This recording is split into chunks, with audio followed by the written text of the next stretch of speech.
We got Mr. Rajeev Bhatia, the king of AI and automation. Rajeev, thank you so much for coming on. I Thank know, you. like, I had a look at your website, and you guys do a lot of things with automations. Like, you didn't just take on one aspect, but you went all in into full different aspects of dentistry. We know you very well, but if you can introduce yourself to other people. I started this company, dentistry automation, and a few years ago, actually last year. Before that, I had another consulting company which I exited, and I worked in my wife's dental office for 11 years and learned the pains of revenue cycle, technology, AI, all the technical mumbo jumbo, and then learned that dentists really struggle to build, make decisions on technology, and I saw that firsthand. So our goal is to make it easy for them to select and find ways through which they can reduce expensive reliance on a lot of staff turnover or poor technical decisions so that they can automate everything so that their revenue continues to goes up and then their expense continues to go down so that they can make more. So it's never about actually selling. It's about partnership, building a trust, and more importantly, solving a problem, making it easy for them to really reduce reliance on old systems, staffing. So we want to free up staff so that they can focus more on patient care than worry about technology. I used to That's be a business coach before I started this business. And one of the aspect of business coaching was failing fast. That means when you have spent your 10% of your effort and money on building something, either a service or a product, you test the market, you get to talk to the customers, and then they will tell you if you're onto the right path or not, instead of when you've spent 90% of your effort and money. So by failing fast, what I mean is that getting a minimum viable service or a product out in the market without spending too much of your time and money talking to customers, understanding exactly what the market is, and then deciding, do you need to continue to stay on that path or pivot? In my work, revenue cycle is probably like 7, 8 things, from insurance verification, patient registration, treatment planning and coordination, claim preparation, claim filing, adjudication and denials, and patient billing, and then finally posting and reporting. So there is all of that. And guess what? In a single office that has one dentist, two hygienists, one assistant, they have one person in front desk who does all of these things. So if you're seeing 20, 30 patients a day, Dr. Milad is smiling because I can attest that you probably know what I'm talking about. I mean, this is a nightmare. And God forbid, if this person is out sick or has resigned, you're screwed, right? And so that's where you need to have automation in your practice around revenue cycle management. And that's a big problem. There are a lot of different solutions in the market today that are solving these problems. One does a good job of something else, the other does a good job of something else. What we realized was that there isn't a software company that does all of these really well. So our goal was to build a technology solution that's going to take care of all these 7, 8 different areas really well. Because a lot of dental offices, they don't even know that they have this problem. They're like, oh, my revenue is down, my production is down. Well, we go in there and we partner with them. A lot of times we offer them free advice in terms of, let's look at what your patient inflow is. Let's look at how many claims were rejected. Let's look at how you're filing claim. Let's look at how you're doing insurance verification. Let's look at how quickly are you posting payment and how are you recognizing that payment. Are you an accrual based accounting, or are you cash based? So there is a lot of things that we do in there. And then the dentistry and the way things are done in dental are very different, very people related business, right? So if I am running a dental practice, I want to spend more time with working with patients, with working with their families, rather than sitting in front of a computer and clicking through multiple screens to get something done, right? Imagine, like, even in any dental practice, a patient walks in, no one says hello, or if they say hello, the front desk is busy on a phone with insurance or with another appointment. I mean, that's just a really bad experience. Imagine you go to a restaurant and someone treats you like this. You will walk out of there next day, right? And that's what we are doing in dental offices. And guess who is winning? Someone who has figured out a way to reduce all that friction, to remove all of that and say, look, I'm here to serve you as my customer. All right. If you're walking into the clinic, there is no one greeting you, and people are on the phone and they're doing three things. That's disaster happening right there. And Hello, everyone. Welcome back to Dance. We're on episode 131st. We got Mr. Rajeev Bhatia, the king of AI and automation. Rajeev, thank you so much for coming on. I Thank know, you. I had a look at your website, and you guys do a lot of things with automations. You didn't just take on one aspect, but you went all in into full different aspects of dentistry. We know you very well, but if you can introduce yourself to other people. Yeah, no, thank you. I appreciate being here and thanks for the invite. I started this company, dentistry automation, and a few years ago, actually last year. Before that, I had another consulting company which I exited, and I worked in my wife's dental office for 11 years and learned the pains of revenue cycle, technology, AI, all the technical mumbo jumbo, and then learned that dentists really struggle to build, make decisions on technology, and I saw that firsthand. So our goal is to make it easy for them to select and find ways through which they can reduce expensive reliance on a lot of staff turnover or poor technical decisions so that they can automate everything so that their revenue continues to goes up and then their expense continues to go down so that they can make more. So, Rajiv, as you have made this shift that you went from a consulting company to a software company right now, is it pretty much the same thing that you're doing, but now you started automating things without by removing the human element so that, you build systems that just takes care of that? How did you go about building this new software? Yeah, great question. We used to build a lot of systems for a lot of different customers, and then we realized that there were a few things that were always missing what dentists wanted. And we realized that there were some of those gaps.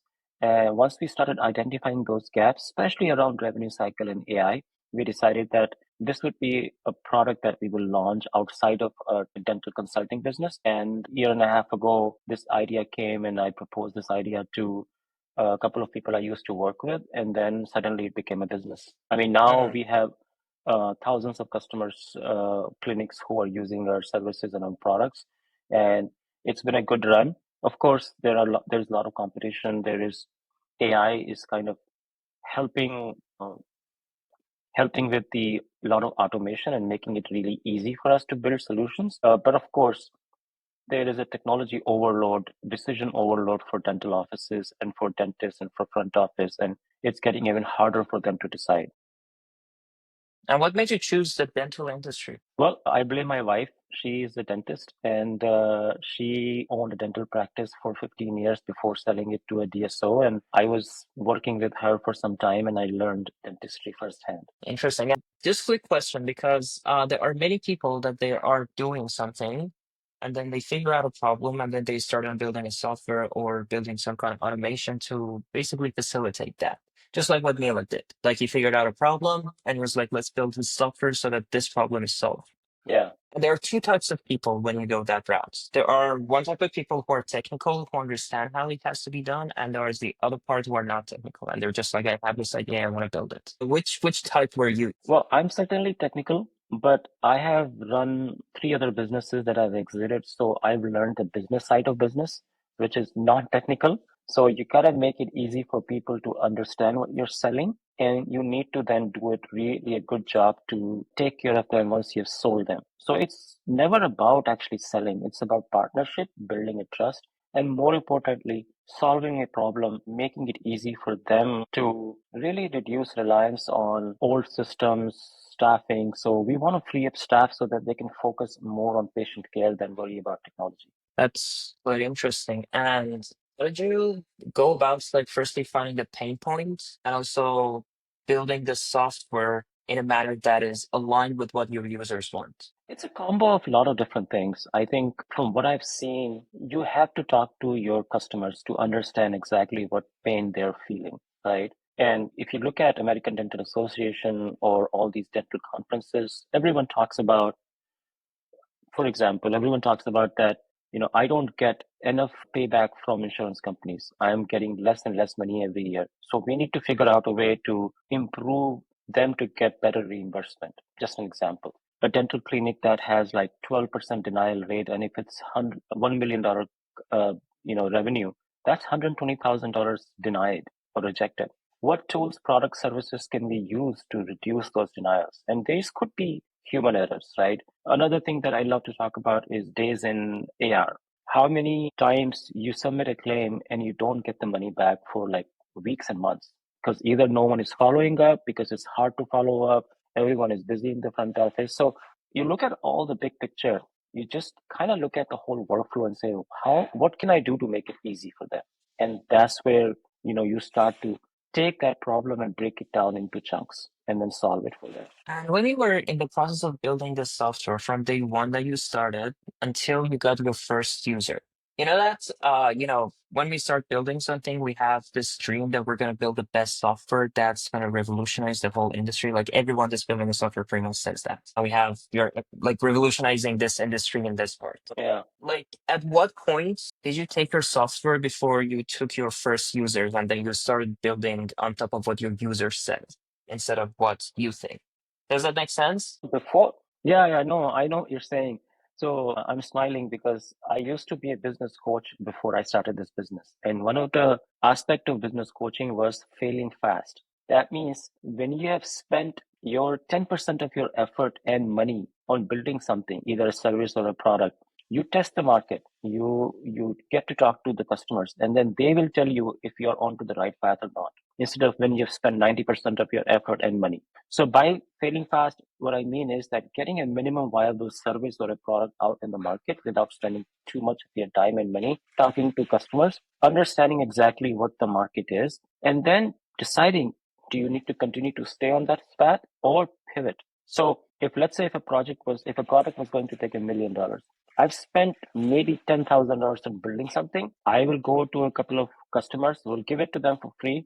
They will give us the feedback, say this sucks or this is great. Once we get this feedback, we continue to evolve and then we continue to build out. And that helps us become a good partner for the customer and understand the pain points. Yeah, totally. I can't agree with you more. Especially like first time founders that they get into this space, they want to build the best software before they start getting users. Like it has to be the best, it has to be perfect before my users can come in and use it. And then as soon as their Exactly. users start to come in, now they start seeing those failures. Oh shit, like this part I had to fix it. This part it's not working. Yeah. This part users don't So like it. true. So Yeah. true. That's exactly what I've been telling Mila, like all along with the software actually that we're building, like Dansman, I've been telling him that we need users now. Like that's the first step of SaaS startup, of a software Yeah. company. The first thing you need to get is to build something very simple and start getting users. And then the users are gonna engineer that platform for you. Yeah. Yeah. I mean, like these days with AI, it's becoming super easy to build anything, right? So Mhm, the difference will not be in technology only. The difference will be in how can you make technology so easy that people don't even know you exist. mhm, That's the key, right? If they have to talk to you 20 times to make technology work, you've already failed. mhm. That's right. They would have better got a consultant rather than a software if like they were gonna Exactly. talk Yeah. to you 20 times. Yeah. I mean, I think the simple idea is, I mean, we spend a lot of time in revenue cycle, and we say that doing great dentistry without proper revenue cycle is cooking an awesome meal, but never sending it to the table. So Mhm, you've cooked an awesome meal, but you never feed it to anyone else, right? So mhm. it's like you gotta go talk to the customer. You gotta go talk to your prospects. You gotta make sure that as part of your business, you're taking care of what's most important for you. And same thing with building software. You gotta make sure that you're building that killer feature and then doing it well over time. Exactly. Rajiv, I mean, you mentioned that you've had other businesses before and you've built a lot of stuff for other people. But what other challenges did you face when you were building this that were new to you? And you were like, oh, this thing, like, I've never faced it before. I think part of it is a lot of software developers don't understand problems in dental. And if they do, big part of the challenge is that they don't work in dental office. So it's really hard for them to understand what it feels like to be in customer shoes. I have been there before because I've run a dental office, so I understand what it feels, right? Mhm, So it's like you are a movie actor and someone said, "Oh, you have to play a role of a jailer." And you never go to jail, you never research, and you just start acting weird, right? You will do a really poor job of that role. Same thing. As a software developer, as a business analyst, as someone who is building these products, you got to go there, talk to the customer, spend a lot of time to really understand what is it that they're dealing with every day. How can you help them by freeing up their time so they can do more important things rather than worrying about clicking button here, going to five different screens to actually get something done. I mean, I'll give an example. So today we do a lot of work on insurance verification, and a lot of our customers, they rely on practice management systems to get insurance verification data, but that's not sufficient. So then they end up going to payer portals by logging in, and then they try to get some additional data, and even that's not enough. So they end up calling. So if you are a patient who is visiting a dental office, for you, they're spending anywhere from 5 to 50 minutes on getting insurance verification done. Imagine you have 30 patients coming in every day. You multiply that problem by 30 times. So now you need a full-time person. And God forbid if that person is out on vacation or sick, you're behind, right? Your claims will be bad, your denials will go high. So how can you completely remove that friction that is there in dental office by taking over that whole process? If you can do that, amazing, right? So you need to understand where that customer problem is and why that exists. And that's where you have to mimic that process internally in your office, in your software, and then remove all of that friction so that customers will be in love with your product. That totally makes sense. Like there has to be at least one person in the company that fully is pretty much a customer himself. Like he knows exactly the pain point and what would solve this endpoint. And as you mentioned, Exactly. like developers have a very hard time to understand your problem. And I wouldn't say that's only in dental. Like with every other industries, there's always there's a communication gap in basically conveying what you want to developers. So how did you go about it and solve this challenge? A lot of brainwashing, a lot of teaching them, a lot of telling them how the business works. And you just gotta keep working with that. It's kind of like, you have a child and you're trying to make them, do the right thing, right? Share a toy or be nice to others and be honest, be truthful, eat your meals on time and put them in dishwasher, things like that. So just very basic things that you need to start to hold their hand. Don't get mad at them. It takes so many cycles to go through and work with them to make them understand what it takes to actually build the perfect software, not just from a software development perspective, but more from the business perspective. Because once you understand the context, you will do a better job of building software. And that's where we come in. And in this process that you were building your software, were you the project manager or did you hire someone to be your project manager and you were only taking care of the business? Well, when you are a business owner, entrepreneur, you're doing everything. So Mhm. I was the project manager, the investor, the software engineer, the subject matter expert. I touched everything. But now that our business has grown quite a bit, so we have a team, a decent sized team that does project management, software development, and other parts of the business. Interesting. And when you were like doing this project management, how did you find the best team members? Or did you just have the same people that you had in your previous business and then just carried them along? Because finding good teammates is, I think, very key when you're building out a software. Absolutely, absolutely. And like you said, that will make or break your software or your company. And so I spend 80-90% of my time finding the right people and training them. And then I let them go. Not like let fire them, let them be on their own. Because for me, people are very, very, very smart if you give them a platform and opportunity to excel. If you treat them like sheep, they are going to be like sheep. They're just going to follow order. My approach is very hands off. You find the right person, and it just comes with experience. People say, oh, I got lucky that I found this. There is no such thing. You have to spend time. You have to know what you want. Sometimes, I've had over the last 10 years, I've probably interviewed close to 3,000 people, and I've hired maybe 300 people. But you just keep doing it and you get good at it. Within the first 10 minutes, I know this person is not going to work out or this person will work out. And sometimes I've failed miserably on that assumption as well. But you got to keep trying. But more importantly is they need to have the right skill. But more importantly, you need to make sure you're spending time training them. You need to start building trust. You need to start making sure that they understand your vision. And it doesn't happen like I met you for 15 minutes, I gave you the vision, and then I'm talking to you a month later. No, I'm talking to them every day. I'm holding their hand. I'm making sure they understand what the big picture is. So we recently hired a salesperson, and she has no idea about dentistry. I think this is month number 2.5, and she speaks better about dentistry than me now. Because we held her hand, we told her what we do, we let her loose, we gave her access to videos and YouTube and whatnot, and GPT or whatever. So, of course, you need to be motivated enough to learn. But if you're just waiting for me to tell you, then you're never going to be successful. I totally agree. Like when I started my basically company, first my thought process was that I need to do everything myself because I can't trust other people and they're not going to do as much of a good job as I do. So I was doing everything myself until the work expanded and expanded and expanded, and it just got bigger and bigger. I was like, shit, like this is so much work. And at some point, I Yeah, got burnt out. And as soon as I stopped working, the company would stop working. Like it was so yeah. much dependence on me. And then I learned this lesson the hard way that your job as a founder is not really to do things yourself, but to train other people to do it for you. You're pretty much building Yeah. systems that run different parts of the company. So true. Yeah, and this is I think, a loophole that all the first-time founders really fall into because they try to do everything themselves and they don't really trust other people. They're like, nobody's doing a good job as well as I do it, and they just keep going that loophole until they find out I should have done this a lot earlier. I should have been in the business of training rather than doing. No, that is so true. And I love that insight. And I think a lot of it comes down that you delegate and elevate yourself. You need to get Mhm. yourself out of the job that you're doing today because there is someone who can do this better, so you can do better in different things.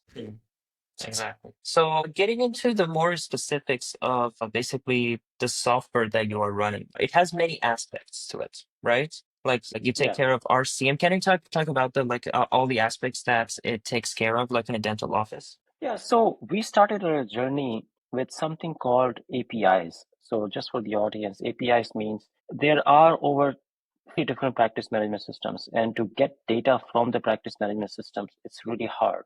So we built a pipe so that we can extract data, so we can use the data to make some decisions. We took that data as input from practice management system, and then we looked at what is the main problem dental offices have.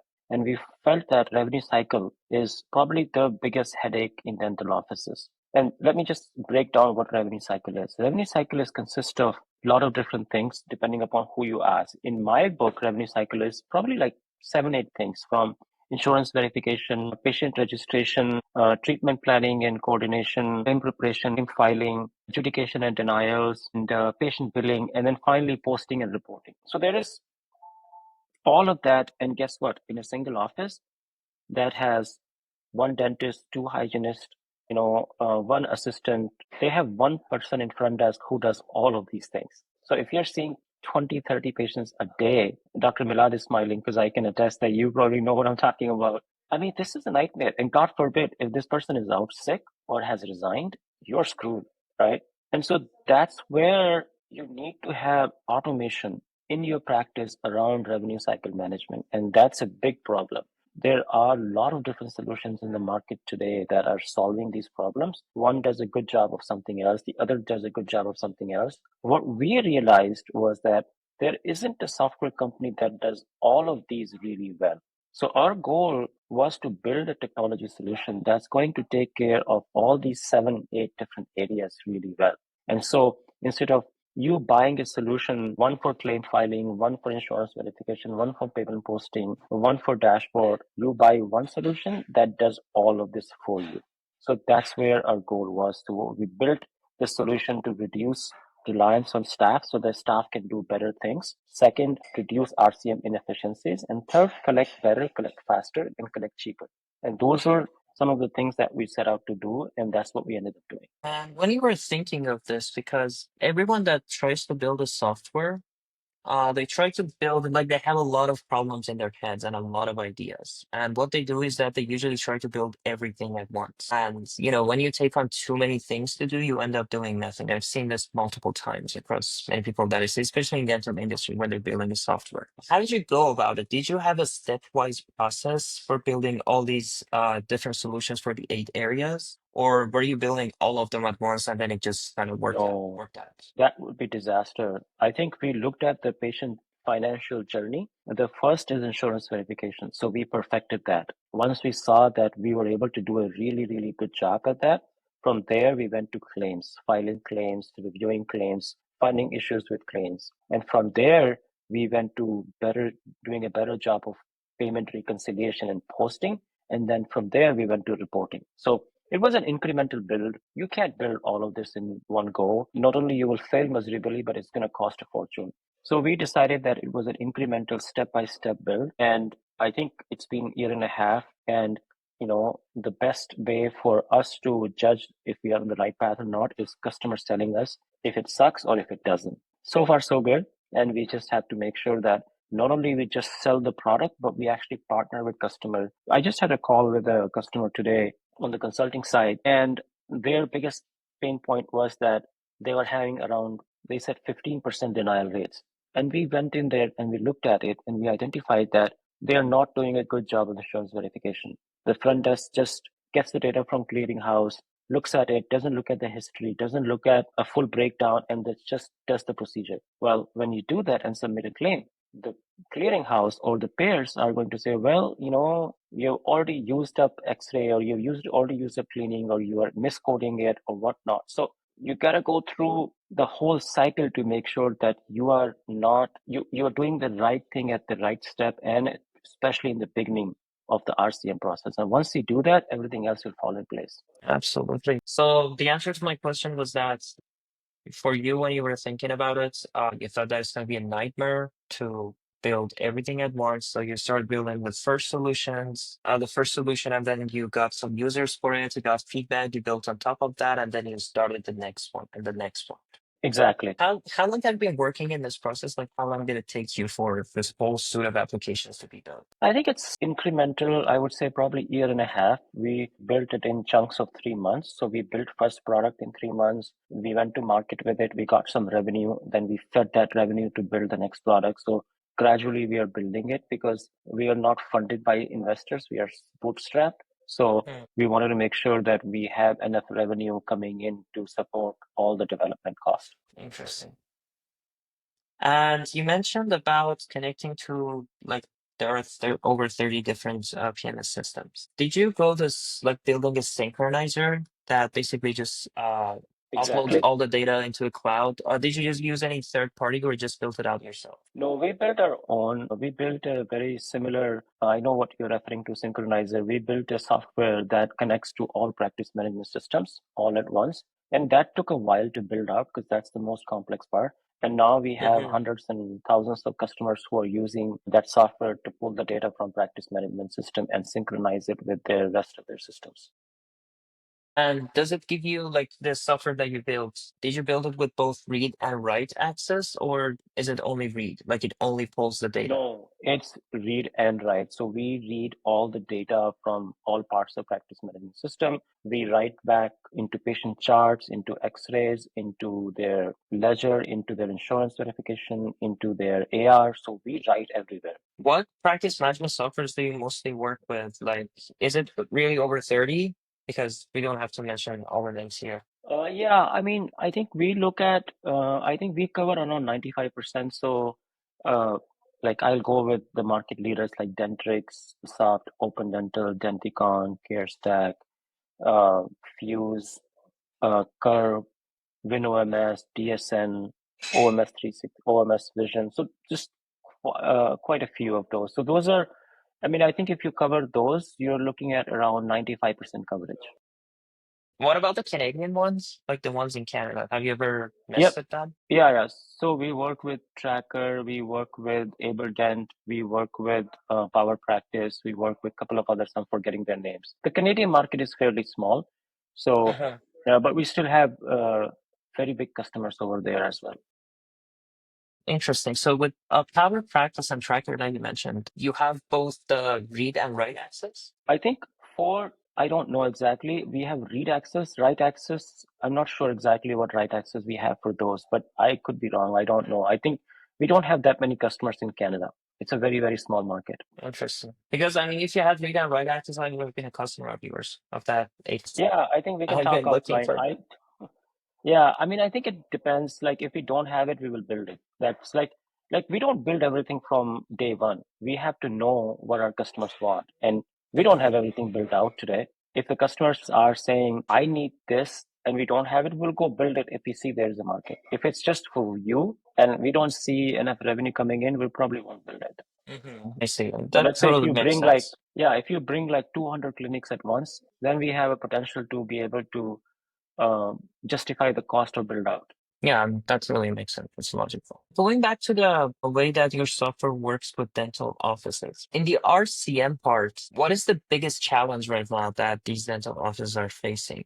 Like even after this AI automation? I think the biggest challenge we have is making sure that in terms of the operational workflow, and a lot of it's centered around, see, look at this. Why is the dentist working so hard? So they can make enough to support their family and their business, right? How does that happen? Making sure that your production is good, and then all the money that you're billing to insurance, you get paid for that on time, right?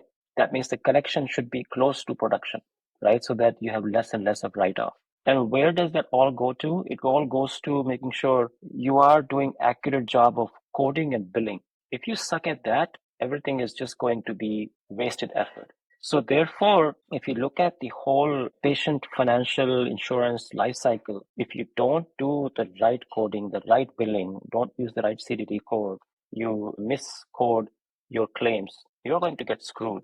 You will get pennies on the dollar when you should be getting dollar for dollar. And that's where we spend a lot of time educating our customers. And they already know. I mean, Dr. Milad is here. I'm sure you work with your staff and try to make sure that you get paid what you deserve and you get paid tomorrow, not 3 months from now. You don't want to get any of your claims to be denied or rejected. So our revenue cycle products are focused on building that solution or building and reducing that pain point from insurance verification all the way to payment posting. And I mean, from our perspective, we recommend that dental offices use a methodology to accurately code and bill insurance. Because if you screw up there, you're basically working hard but not working smart. Yeah, that's amazing. Master, if you want to ask a question, you need to unmute. Sorry, I thought I'm not on mute. I was gonna ask this one more question, and then I'll give it off to Mila. How do you communicate this problem with your clients, or you don't even have a problem? Like as soon as you jump on a meeting with a prospect, they already know what the problem is, and then you just close them on that first call. No, I think it's a very it's an evolution, right? Because a lot of dental offices, they don't even know that they have this problem. They're like, oh, my revenue is down, my production is down. Well, we go in there and we partner with them. A lot of times we offer them free advice in terms of, let's look at what your patient inflow is. Let's look at how many claims were rejected. Let's look at how you're filing claim. Let's look at how you're doing insurance verification. Let's look at how quickly are you posting payment and how are you recognizing that payment. Are you an accrual based accounting, or are you cash based? So there is a lot of things that we do in there. And then we look at what is their staff trained at? What is their staff busy with? If they're just running around all the time and there is no process and every day is a new day, that's just going to suck, right? You need to have the right system in place. You need to have best practices, especially around coding and billing. So all of that, we do a holistic review, and once we get a good picture, then we go in there and say, this is the problem you have and this is the solution that you need. So it's not about selling, but it's about partnership. If we can't solve a problem, we will either step away or we'll say, this is, you're not right. I mean, we've had customers where, especially Medicaid customers, I mean, the turnover that they have is just crazy, right? Not only just for staff, but also for patients. And if they, I mean, you talk about PPO and fee for service, and those are different category, but Medicaid, you don't follow the right process. If you don't file the claim in the right code, and you're already getting like 60-70% to the dollar. Now you're going to get 20-30%, and now your business will sink. So it's a lot of education. It's a partnership. It's about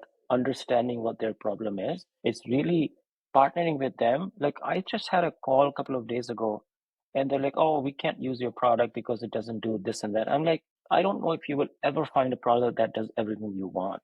But let's partner up and find exactly what matters to you most. Maybe we are not the right fit for you, right? Maybe we are not the right fit for everyone. There are 200,000 practices, and there are probably like 50 different software companies that do this. Everyone does it differently. Some do a really good job, some suck. So there is room for everyone. ultimately it comes down to, are we partnering with our customers or are we just selling them a software and moving on? Now, Mr. Rajiv, the information that you provide is it's so fascinating for me as a clinician because there's the type of thing that that's one of the main reasons why I started this podcast was because really these are the type of conversation that they don't teach you in dental school or no one ever talks about. So this is very fascinating for me. But the one thing I want to know from like a dentist perspective is how does that dentist need to realize that they have a problem in their business? Because a lot of time as a clinician, we don't realize that we have that issue. So, in your experience, when the dentists are reaching out to you, at what point in their business they're like, okay, I know I need help. So, what are some of the things that they need to look for? Like, if you're giving advice to a dentist, what are some of the things I should be looking for in my business to know that I need your help or not? Yeah, I love this question. When I started my first business in 2013, I struggled with the same. And someone suggested that I read a book called Measure What Matters by John Doerr. And that book is all about understanding what you care for in your business. Essentially, it comes down to what are the 5, 6 key things that you should be looking at. For example, if you look at staff, what is your turnover? Are you losing your staff every 3 months? You look at, like in terms of the business I'm going to talk about, how many new patients are you receiving every month? If you're not getting enough new patients, that means there's a problem with your marketing, right? If you are seeing that the number of days it takes for you to get a payment after you submitted a claim is anywhere from 30 days to 90 days, you have a big problem. Your days in AR should be less than 14. And if yours is 30 to 90 days, you have a big problem, right? There is one metric that, especially in dental office, I recommend is looking at something I call first pass resolution rate. You file a claim, does it get passed the first time? If it doesn't, you know that you're filing the claim wrong. So there are a bunch of KPIs like that, key parameters that I think people ought to look at, to make sure that you're measuring what is most important for you. And then you're measuring it either every day, every week, depending upon where you are and how intense your practice is.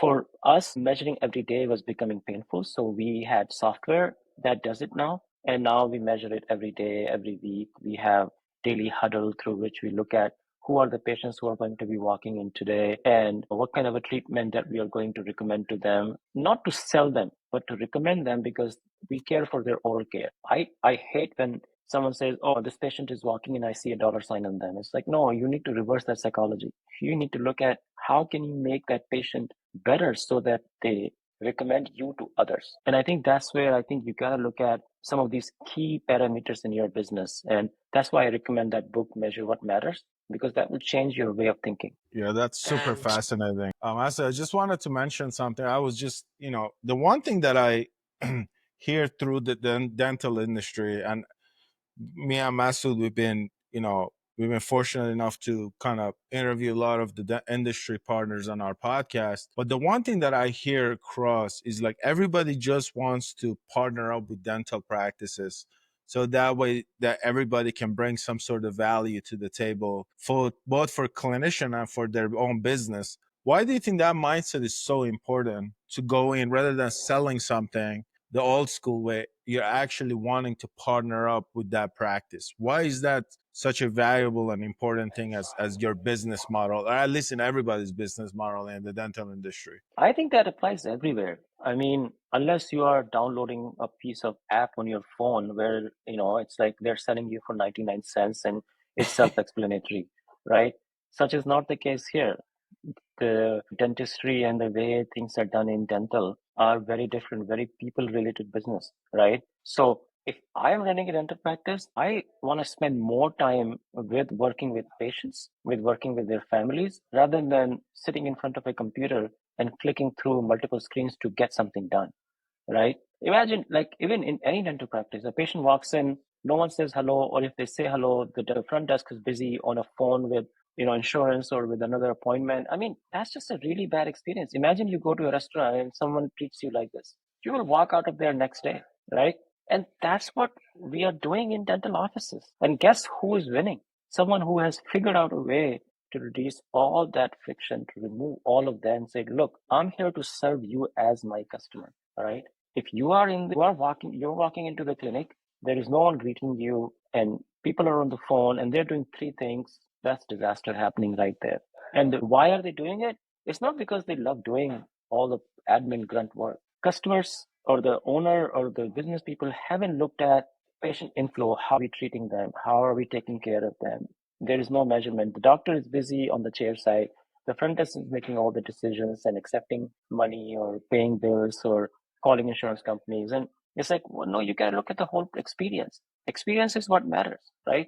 The businesses that do 500,000 in, per month in production every year versus 5 million. Why is that the case?